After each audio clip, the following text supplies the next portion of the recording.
আমার মাধ্যমিকে ফেল করা বেস্টি যখন ডাক্তার হয়। सजना है मुझे। ডাক্তার দিদি, ও ডাক্তার দিদি। হ্যাঁ, কি হয়েছে?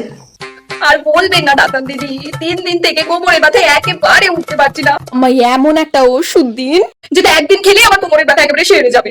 ওষুধ দেবো? হ্যাঁ, কি ওষুধ দেবো আমি? বাবা তো ঘুষ দিয়ে ডাক্তার বানিয়ে দিল, ওষুধও দিতে হবে? ওটা কি? ওই ওষুধটাতে তো পেটের ছবি আছে, ওটাই দিয়ে দিই। হ্যাঁ, বলছি আপনার কোমরের ব্যথাটা কতটা? ভীষণ ব্যথা ডাক্তার দিদি, ভীষণ ব্যথা। আচ্ছা, আপনি এই ওষুধটা নিন, আর এই ওষুধটা আপনি সকাল, দুপুর আর রাতে 3 বার খাবেন, ঠিক আছে?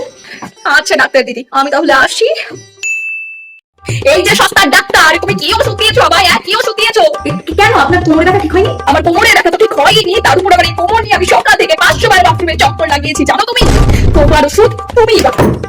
কি ওষুধ দিয়েছো দেখি? এ বাবা, তুমি তো জোলাপ দিয়েছো।